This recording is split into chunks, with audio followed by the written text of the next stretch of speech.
भूमि मेरी माता है और मैं पृथ्वी का पुत्र हूं। सुजलाम सुफलाम का अर्थ है, सुनिए, ऐसा देश जहाँ स्वच्छ और पर्याप्त जल हो, जहाँ नदियाँ जिंदा हो, बहती हो, जीवन देती हो, कि सारे जहाँ से अच्छा हिंदुस्तान हमारा, हम बुलबुले हैं इसके, ये गुलसिता हमारा। दोस्तों, संसद का शीतकालीन सत्र जारी है और सोमवार को सत्र के छठे दिन लोकसभा में उस वक्त माहौल गर्म हो गया जब वंदे मातरम की 150वें वर्षगांठ पर विशेष चर्चा हुई। दोपहर 12 बजे प्रधानमंत्री नरेंद्र मोदी ने चर्चा की शुरुआत करते हुए कांग्रेस और देश के विभाजन को लेकर तीखे आरोप लगाए। पीएम मोदी ने दावा किया कि पंडित जवाहरलाल नेहरू के कांग्रेस अध्यक्ष रहते हुए मुस्लिम लीग के दबाव में वंदे मातरम के अंशों को हटाया गया और बाद में कांग्रेस देश के बंटवारे तक के लिए मजबूर हुई। प्रधानमंत्री के बयान के बाद विपक्षी सांसदों ने भी इस चर्चा में हिस्सा लिया और सत्ता पक्ष पर पलटवार किया। चर्चा के दौरान समाजवादी पार्टी अध्यक्ष अखिलेश यादव ने भी भाजपा पर निशाना साधते हुए कहा कि ऐसा प्रतीत होता है कि मानो वंदे मातरम भाजपा ने ही लिखवाया हो। लेकिन सदन का माहौल उस वक्त पूरी तरह से बदल गया जब सपा सांसद इकरा हसन ने वंदे मातरम पर अपनी बात रखी। इकरा हसन का भाषण न सिर्फ सत्ता पक्ष बल्कि पूरे सदन के लिए चौंकाने वाला रहा। उन्होंने शांत, संतुलित और तथ्यात्मक अंदाज में वंदे मातरम के शब्दों और उसके भावार्थ को समझाया। इकरा हसन ने कहा कि वंदे मातरम किसी एक धर्म या वर्ग का नहीं बल्कि प्रकृति, जल, जंगल, जमीन और भारत के हर नागरिक की मंगल कामना का प्रतीक है। उन्होंने और क्या कुछ कहा, सुनिए। सुजलाम सुफलाम का अर्थ है, सुनिए, ऐसा देश जहाँ स्वच्छ और पर्याप्त जल हो, जहाँ नदियाँ जिंदा हो, बहती हो, जीवन देती हो। अध्यक्ष महोदय, लेकिन अब जरा यमुना का हाल देखिए।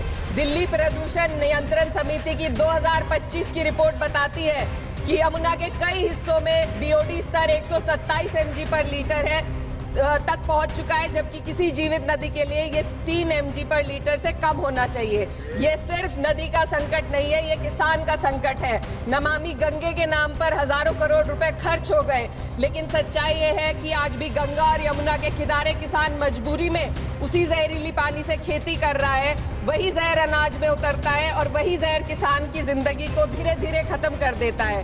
अध्यक्ष महोदय, जब पानी जहर हो जाएगा तो सुजलाम कैसे होगा? जब किसान बर्बाद होगा तो सुफलाम कैसे होगा? मलयज शीतलम, मलय का अर्थ है मलय पर्वत से बहने वाली ठंडी, सुगंधित, चंदन जैसी हवा जो जीवन देती है, बीमारी नहीं। आज मैं इस सदन से पूछना चाहती हूँ, क्या आज के भारत की हवा मलयज शीतलम है? नहीं अध्यक्ष जी, बस संसद से बाहर कदम रखिए, एक गहरी सांस लीजिए। ये चंदन की महक नहीं, ये जहर है जो आपके हमारे फेफड़ों में उतर रहा है। दुनिया के 20 सबसे प्रदूषित शहरों में से 13 भारत में है। दिल्ली की हवा में सांस लेना मानो रोज 20 सिगरेट पीने जैसा हो। भारत हर साल सर्दियों में जहरीली हवा के प्रकोप में घिर जाता है। AQI गंभीर स्तर पर आ जाता है। ठंडी हवा का सपना अब गैस चेंबर गैस चेंबर की हकीकत बन चुका है। हम वो देश हैं जहां सरकार प्रकृति पर बने गीत का मान मर्दन तो करती है, पर उसी प्रकृति, जंगल, हवा, पेड़ को बचाने वाले कानूनों को धीरे धीरे खुद ही खत्म कर रही है। ये है आज के हमारे मलयज शीतलम की अफसोसजनक सच्चाई। अगर हम हवा को साफ नहीं कर पाए तो न सुजलाम बचेगा न सुफलाम बचेगा। माननीय अध्यक्ष महोदय, सस्य श्यामलम का अर्थ है ऐसा देश जहां उपजाऊ जमीन हो, जहां खेत फसल से भरे हो और किसान कर्ज और निराशा में न डूबा हो। आज किसान सिर्फ मौसम से नहीं लड़ रहा, वह प्रदूषण, नीतियों की बेरुखी और सिस्टम की नाइंसाफी से लड़ रहा है। एक तरफ कॉर्पोरेट के लोन माफ होते हैं, दूसरी तरफ किसान को उसकी वाजिब MSP भी नहीं मिल पाती है। आप ग्लोबल सुपर पावर बनने की बात करते हैं, लेकिन हमारी पर कैपिटा इनकम दुनिया में 136वें नंबर पर है। हम अपने छोटे पड़ोसी देश से भी पीछे हैं। हमारे लोग $2,500 तक भी नहीं कमा पा रहे एक साल में, और जिन अरबपतियों की ये रक्षा करते हैं वो इतना पैसा एक सेकंड में कमा लेते हैं। आज वंदे मातरम को बुनियाद बनाकर राजनीति की जा रही है, लेकिन जमीन पर जंगल पूंजीपतियों को सौंपी जा रही है। आदिवासियों को उनके घरों से उजाड़ा जा रहा है।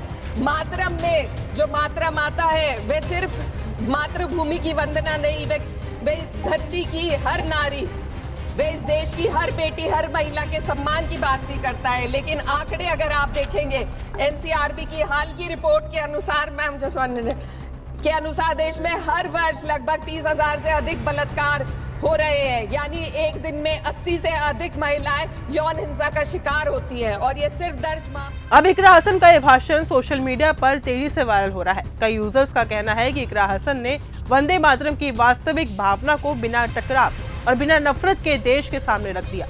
संसद के भीतर और बाहर दोनों जगह ये चर्चा जारी है कि ये भाषण नई पीढ़ी की उस राजनीति को दर्शाता है जो भावनाओं से नहीं बल्कि जिम्मेदारी और सवालों से राष्ट्रवाद को परिभाषित करती है। फिलहाल इस मामले में सिर्फ इतना ही। देखते रहिए न्यूज़ गंगा। नमस्कार। अगर आपको यह हमारा वीडियो पसंद आया हो तो इसे लाइक और शेयर करना बिल्कुल न भूलें। साथ ही हमारे चैनल न्यूज़ गंगा को सब्सक्राइब और फॉलो जरूर करें ताकि देश और दुनिया की हर बड़ी खबर आप तक सबसे पहुंचे।